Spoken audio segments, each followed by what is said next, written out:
Okay, this thing's on, awesome. All right, my name is Ryan. I'm a software engineer, and today I'm going to be talking to you guys about CI/CD at Oath. Before I start, just thanks for having me. I'm really excited to be here today, and I hope you guys enjoy this talk. So we'll start out with just a little bit of background.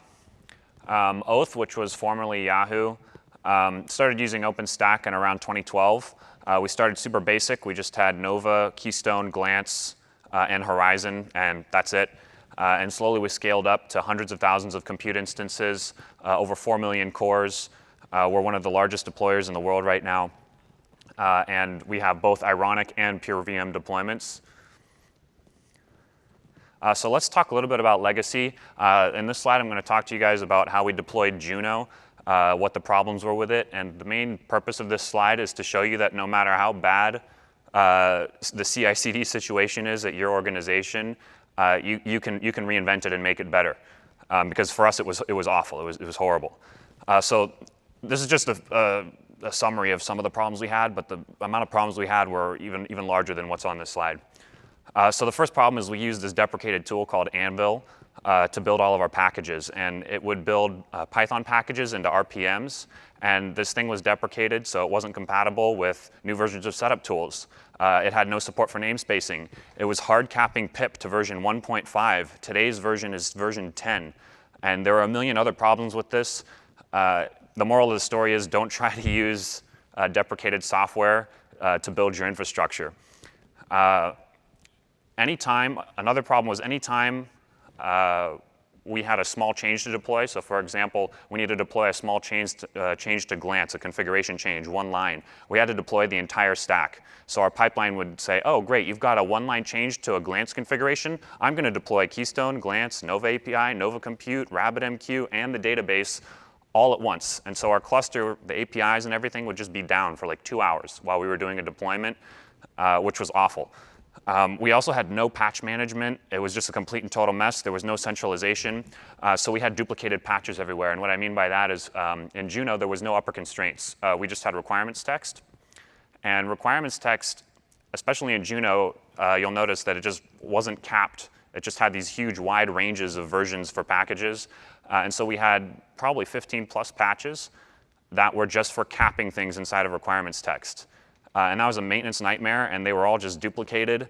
And ultimately, these problems and others related to CI/CD were the core difficulty and the core blocker for upgrading off of Juno for a very long time. And it was extremely difficult to upgrade off of Juno until we fixed these problems. OK, so next let's talk about how we build packages today. So we use an open source tool called Screwdriver. And if you guys are looking at revamping your CI/CD within your organization, I highly recommend that you check it out after this talk. It's just screwdriver.cd. You can go see it. And we created a custom platform for building OpenStack with Screwdriver. And at the highest level, I'm going to get more into details a little later, but at the highest level, this platform, it would just build a full virtual environment of our patched code base into an RPM.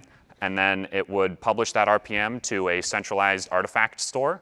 And it would also publish a PyPi package. And the design of this platform was centered around easy upgradability so that we could move to new releases quickly and easily, or build new releases quickly and easily. So today we build Okada. We can just switch a variable and build Queens, or switch a variable and build Rocky. So it's really easy to just move releases. It's very release agnostic. The builds are also pluggable and extensible. So they're composed of a whole bunch of steps that are all separate. And we can swap those out, we can modify them, we can pass variables to them. This allows us to do cool things like really easily build with all of our patches and just build raw upstream. And building raw upstream is really useful for us. We actually run daily builds every day that build raw upstream and calculate the coverage, unit test coverage numbers for raw upstream and save those. And then whenever we run a build with all of our patched code, we compare the coverage of our patch code base to what upstream has, and we make sure that we don't fall below upstream's code coverage with our patches. OK, now let's talk about custom package requirements. So this is where a lot of magic happens for us. We have two different types of packages, like package requirements. The first is Yum requirements. So this is actually pretty simple. We just specify a list of Yum requirements that we need. So that's things like MariaDB or libffi or OpenSSL. We just specify those in a file, and then our platform takes all of those, installs them inside of the build container, and then also pins those packages as a dependency of the resulting RPM. So when I yum install Nova, it's going to pull in all of those yum requirements as well automatically for me. The next thing we have is Python requirements and our plugins. So we have some custom packages that we include inside of many of our components. And we also add things like MySQL Python binding, for example. So for those, we used to have to patch requirements text. Today, we just have a file. We specify all the ones that we want, and our platform automatically writes those into requirements text and writes those into upper constraints text. We actually build and create a custom upper constraints for all of our components. And you'll see why that's important later. Ultimately, this leads to no more patching requirements text. We just have a file, we specify our Python requirements, platform takes care of the rest. Okay, so let's just walk through quickly what happens when a developer creates a pull request. So like if I were to submit a new patch to Keystone or to Nova or one of the components, this is what our platform does. Each one of these steps occurs in a separate isolated Docker container. So the first thing that we do is we install those yum dependencies into the container. And then we clone upstream, and we apply all of our patches to the upstream code base. We run linting with talks. We run our unit tests. And then we build a virtual environment from the patched code base. And that is, the result of that is just a folder, right? We take that folder, package it into an RPM, version it, upload it to the central artifact store, also publish a PyPi package. And then the very last thing we do is we push the patched code base into an internal branch inside of Git, and you'll also see why that's very valuable later. Okay, the last thing that we do on pull request is we also run smoke tests. So we use NodePool, which is an OpenStack project, to keep a pool of 20 or 30 VMs that all have DevStack on them. And when a developer creates a pull request, we will take the code from that pull request and we will inject it into the DevStack instance, and then we will run a bunch of Tempest tests against that DevStack instance. And that's really useful for us because it catches a lot of errors before the code is even merged. And that's valuable because if those errors were instead caught inside of the pipeline, then your pipeline is red when there's a bug, right? And if there's something critical that we need to push out quickly and the pipeline is red, that's a problem. So it's very valuable for us to catch as many errors as possible before the code is even merged. And this whole smoke test thing happens in parallel to everything that you saw on the slide before. Okay, so let me show you guys just a demo of what this looks like. So hopefully this is projecting well, you can see this. So this is what our repo looks like for building Nova. So the first thing is we have just a folder with all of our patches in it. Like pretty straightforward, just all of our patches right there. The next thing we have is Screwdriver YAML. So this is the build configuration that tells Screwdriver how to build Nova. So the first thing we do is we specify our platform. This is our custom OpenStack platform. And then we have our different jobs. So the component job will run when a pull request is actually merged. And you can see that the pull request job and the component job both subscribe to coverage. And the coverage build is what we talked about earlier, where we clone raw upstream, get the coverage numbers, and store those. By subscribing to that coverage build, we're telling Screwdriver, hey, make sure that our coverage doesn't fall below raw upstreams. We also have a trigger here, so this will trigger the next stage of our pipeline as soon as we merge a pull request. And we specify the build containers here. So we have the OpenStack container, which is, I had the big timeline picture there that had all the different things we do. That's the OpenStack container. The OpenStack smoke container will do the DevStack stuff. And so those both build in parallel. And then this is just our coverage build. This just runs once a day, does raw upstream. We've got Slack notifications there. And then probably the most important part is this settings section here. So we can specify the upstream component name. In this case, it's Nova. If I wanted to build Keystone, I could change this variable to Keystone. Now it builds stable Okada Keystone. I don't have to change anything else inside of this configuration. The only thing maybe I change is this trigger to trigger a different job afterwards. I could change it to any of our clients, whatever I want. I can build anything with this. And then the branch, if I want to build Queens, currently I'm building Okada. All I'd have to do is change this to stable Queens. Bam, it's building Queens. Stable Rocky, it's building Rocky. So that's really easy. Next thing is, I can show you the yum requirements. It's just like super simple, just a list of yum requirements. All of these will get installed when I yum install the resulting package. And lastly, we have the extra pip requirements. So this is like instead of patching requirements text now, we just do this. So you'll notice that we pull in a lot of our Python bindings, and you'll notice that we also put in our plugins here. And some of these requirements don't have a version, while some of them do. So this one that doesn't have a version, what the platform will do is it'll look at upper constraints and it'll try to use the version that's in upper constraints for this specific package. So like, I don't care what version of MySQL Python is in there, I just want the one that works with Okada, so the platform will automatically just grab the version from upper constraints. In this case, we're pulling in a proprietary package, and we won't actually look at upper constraints. We'll just uncap it and we'll pull in the latest one that we've got. In this case, I specify libvirt Python 3.10, and this will actually overwrite upper constraints. So upper constraints was specifying a version like 3.2 or 2.9, something like that, and we actually found that that was causing problems in our Red Hat environment on our hypervisors, and upgrading libvirt Python to a later version fixed that for us. We submitted a patch upstream to fix that in upper constraints, and they said, well, we think you should test that on Fedora and Ubuntu and Debian, and we were like, oh, we don't have time for that. So we just fixed it like this, and this will just overwrite upper constraints for us and put libvirt Python in there. OK, next thing I can show you is our patched code. So if I go to our stable Okada branch, this is all of Nova for stable Okada with all of our patches applied. So if I go to the commits, you can see these are all of our patches from the top down, right? These are all of our internal patches that were applied here as commits. So we build this repository, we build this code base every single time a build runs. And then you'll see at the very bottom, the first thing that we do is we have our custom screwdriver platform push in, make a custom commit. And so this is pretty interesting. So the first thing it does is it just pushes up a pip.conf in there so that we know where to find all the dependencies.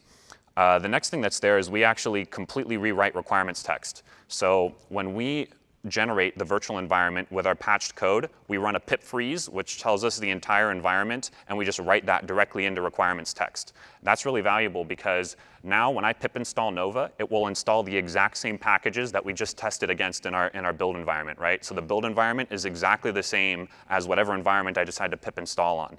And we don't have any problem with ranges. Like you can see the requirements text here has all these ranges, and this is like non-deterministic in a lot of cases, right? Here we know exactly what we're getting every single time, and you can see it automatically inserts all of our custom stuff here. So that's nice. The next thing is we also write out a custom upper constraints for every single component. So this is the upper constraints for Nova.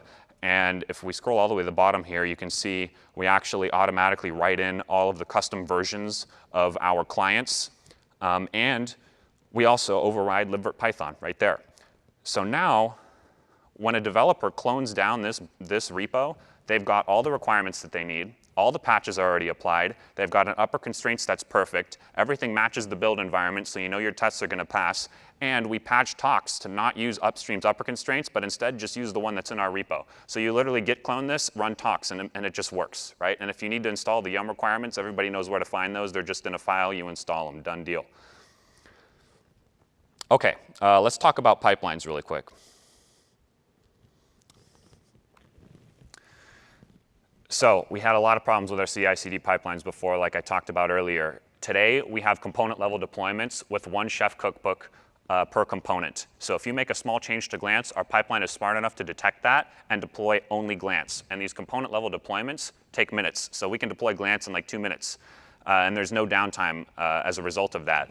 We also have rolling deployments. So we have 3 API nodes in our production clusters. And we will roll through those API nodes one at a time. So we'll first deploy on API 1, then on API 2, then on API 3. And we have an HA set up for all of our components. So there's a separate load balancer for each service. So Glance has its own load balancer. Keystone has its own load balancer. Nova API has its own load balancer. So if we were to go deploy Glance, we would go to API 1, take it out of rotation, deploy the code, restart the service, put it back in rotation. Then move to API 2, do the exact same thing, right? And then we have no downtime when we do this. And so we'll do 5 or 6 deployments to production a day. You'll just merge in some code and it'll just go straight through production, assuming all the regression tests and everything else in the pipeline pass. It'll just go straight through, which is great. OK, so I'm just going to walk you guys through like really quickly what our pipeline actually looks like. So the blue squares represent our QE pipeline. After all this stuff in the QE pipeline passes, we push it into staging. And then after staging passes, we push it into production, and we have multiple production clusters, right? And all of those will get deployed in parallel. The difference between the QE cluster and the staging cluster is very simple. The QE cluster has one MQ node, one API node, one DB node. The staging cluster has 2 of each, right? So it's a multi-node cluster with actual load balancers and everything like that. It's also got a Horizon deployment in there as well. So the first thing we do is if we were going to deploy Nova, is we would build Nova, and we talked about that the first half of the presentation. So we build that in Screwdriver. The next thing we do is, and each one of these arrows is a trigger. So you saw when I showed the Screwdriver YAML, there was a trigger for a job number. Anytime a build passes, it will trigger the next job automatically. So once Nova is built, that's successful, it'll trigger the compute cookbook build. So this is the chef cookbook for Nova. That will get triggered. And triggering that will actually just build a new version of the chef cookbook, and it will upload that new version into our chef server along with all of the versions of the dependencies that are needed for that particular chef cookbook version. And then it will go to the chef pipeline component build, and that is just like a really simple job. All it's used for is like if we have a huge pipeline with 15 jobs in it and we're like, you know what, I'd like to remove that job and add these 2 other ones. Or I'd like to change the name of a job, something like that. It'll just update the pipeline with any new jobs or job changes that you want. And once your pipeline is all set up and good to go, 99% of the time this just does nothing, but this is in case the pipeline ever needs to change. Next we do a promote. So this will actually go to the chef server and ask the chef server, hey, I know about these 5 different cookbooks, like one for Glance, one for Keystone, one for Nova, et cetera. Have any of those had a new version since the last time I looked? And the chef server, in this case, would come back and say, yeah, actually, there's this new version of Nova cookbook. And so it'll say, great, it'll promote that into our QE environment. And then this promote job will say, I know that this cookbook changed, and I know that as a result of this cookbook changing, I need to trigger these 2 deployment jobs. So we have that set up so that when the Nova cookbook changes, it will automatically trigger the Nova API deployment job as well as the Nova compute deployment job, which is all of the hypervisors, right? So those 2 will run in parallel. Once those are done, we run a smoke test, which is super simple. Just boot an instance, delete an instance, make sure stuff works, right? Really basic. Then we run regression tests. So the regression test suite is something that we rolled internally. It's basically like a wrapper for the OpenStack client, and it represents how users would actually use OpenStack. So when I do an OpenStack image list, I'm using the OpenStack command line, and so this regression suite is a wrapper for all of the different OpenStack commands, or many of the different OpenStack commands, as well as a lot of our custom use cases that we have as well. And it tests a lot of those different things by wrapping the client. And then when all of that passes, it certifies the cookbooks and says, OK, great, I sign off on these.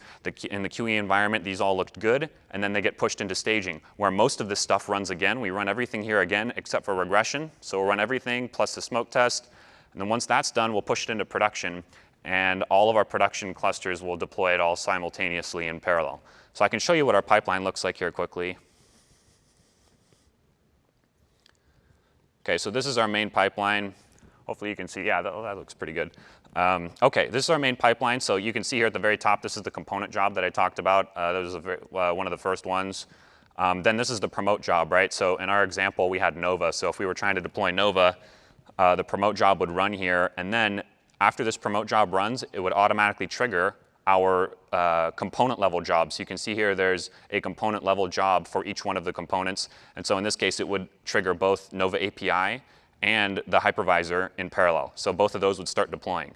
Once those are done, it would trigger the smoke test. Once that's done, triggers the regression test. And then it promotes the cookbooks into stage, right? And then that does the exact same thing again. It triggers the component level deploy job, which in this case, Nova API and the hypervisor. Once that's done, we run another smoke test. And if that passes, then we push it into production. And you can see here that there are triggers for all of our production pipelines. So all of these just get triggered in parallel. So I can show you what one of our production pipelines looks like. It looks like this. And each one of the production clusters has its own pipeline. So all of them can be triggered in parallel. And it does the exact same thing. It promotes the cookbooks in, and it deploys whichever components it deems are necessary. So in this case, that would be the compute HV and the compute API. So those 2 would get deployed. And then that's it. OK, I think that's all I have today. I'll take questions.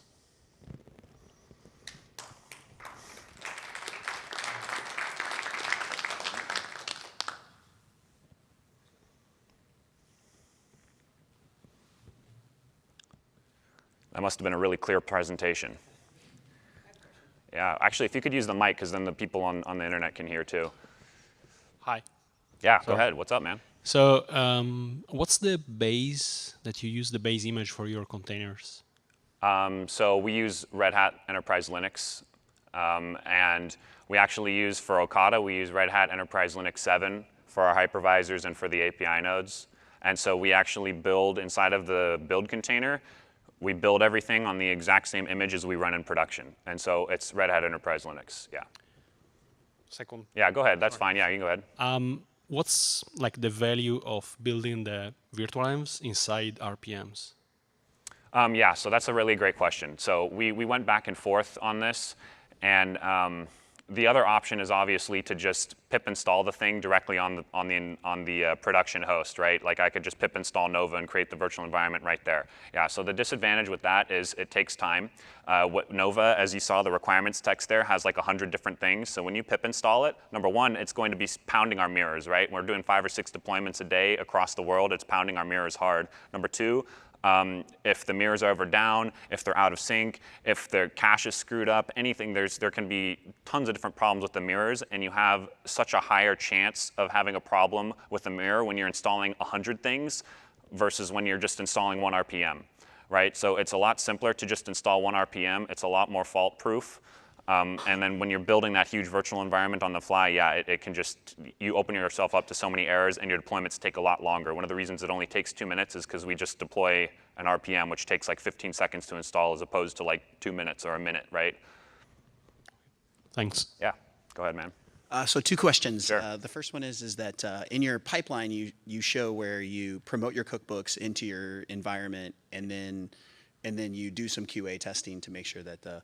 So yes. How do you redeploy the component from the ground up and then converge the component and then run that, or? That's a great question. I guess the orchestration is my question. Yeah, sure. So so that's all like taken care of inside of our chef recipes. So the first thing that we do when we're about to deploy a component is we take the thing out of rotation and like do a stop, right? So this is using rel, so we use systemd.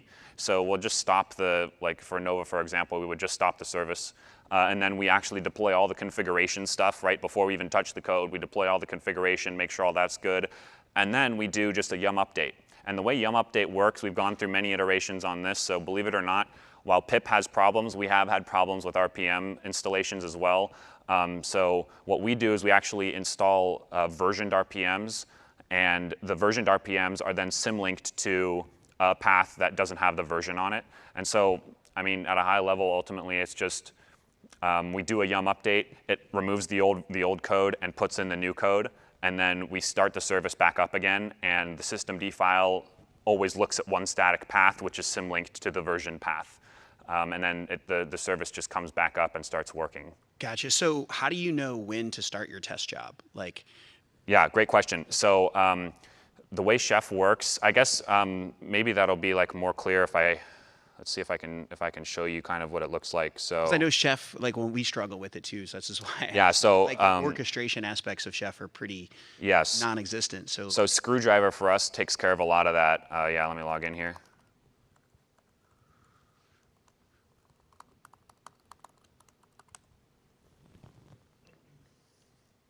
Right. So if we look at this, all the Chef deployments run inside of Screwdriver. So we have a series of steps.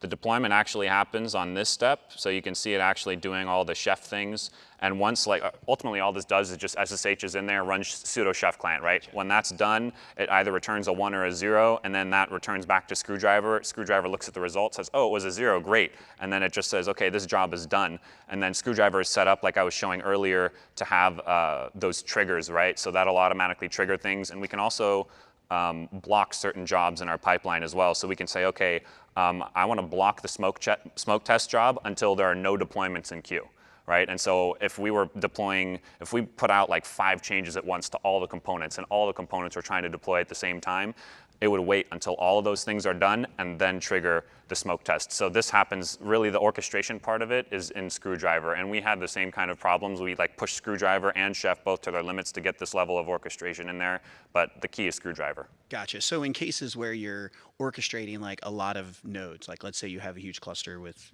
like a lot of hypervisors, let's say. Yeah, and so you like when you're doing the upgrade, and so if you're doing an upgrade, right? So you call to Nova and you know the standard sort of RDO type upgrade, right? Where you say, hey, go ahead and upgrade these components on the compute node or on the controllers, and then tell the Nova nodes to be backwards compatible, right, with this API, and then but you do that through the. I see what you're saying. Yeah. So not necessarily. So like for Nova. For Nova, we do, like for hypervisors, let's say that we have a cluster that's got 300 hypervisors in it, right? So what we'll actually do is we will deploy the hypervisors in a batch of like 20 at a time or 30 at a time, and those will just roll all the way through. And then with respect to like, okay, how do we make sure that like if half of them are only deployed and the other half aren't deployed, that stuff is still going to work properly? And to be completely honest with you, we really haven't like run into that problem. If we have like an actual DB schema change to make or something, then yeah, sometimes there's going to be like a little blip of downtime while all of that gets applied and everything gets put in place. But since the deployments are so fast, I mean like literally minutes or less, it really doesn't affect us. And on 99% of changes, we don't have to worry about it. So hopefully that answers your question. It does. Thank you. Okay, sure. Yeah. Hello, I do have a question.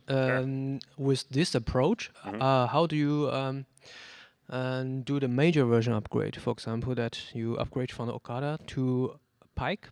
Right, yes. So for that, there's two pieces of it, right? So the first piece is like we need to build the new, like let's say we're doing Pike, right? The first thing that we need to do is build Pike packages, right? And move all of our patches over, get all the requirements working, get a package that we can actually run and deploy inside of production, right? So that's the first piece of it, and I think maybe I made that kind of clear, like what we do, we just need to play with the build variables and stuff, and we can build a package. Once the package is built, honestly, we haven't done an upgrade with this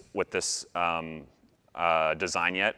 We came from Juno, which was what I showed in the legacy slide, straight to this.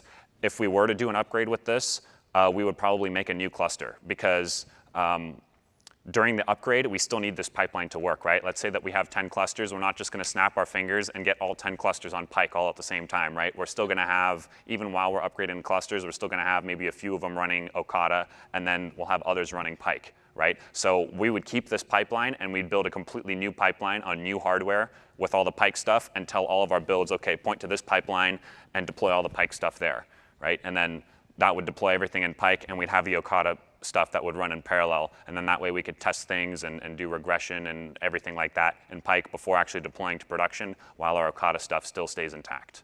That's I think what we would do. Yeah. Thanks. Sure.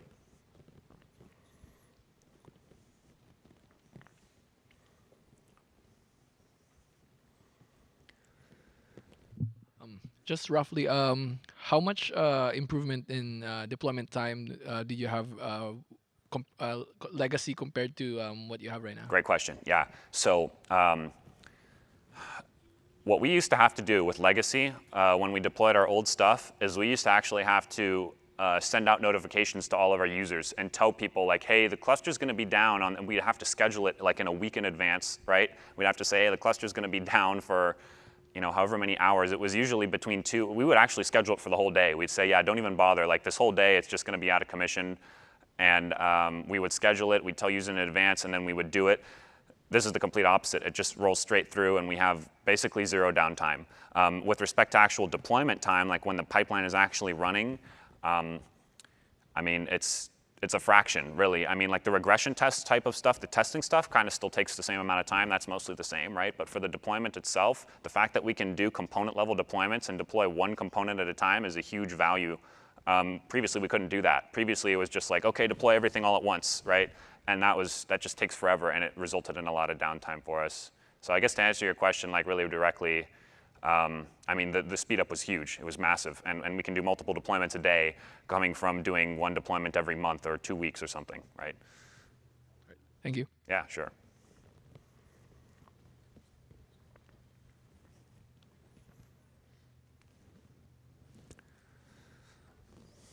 Yeah, it looks like somebody just deployed something at work. There you go. Somebody's running our pipeline, so that's how it works. You can actually see it now, and each job will become blue one at a time. And actually, another thing that's interesting about this is We don't actually deploy, like if we're going to do Keystone and Glance, both of those would go to the same host at the same time, right? We don't actually deploy Keystone and Glance at the same time. What we do is we deploy Keystone. Once Keystone is done, then we deploy Glance. And these jobs are running. Chef is actually sitting on the API node for the Glance job or for the Keystone job and waiting for the other jobs on that node to complete. Once that's complete, it'll go to the next job, right? It'll just trigger all of them. And then, eventually smoke gets triggered and it goes through the rest.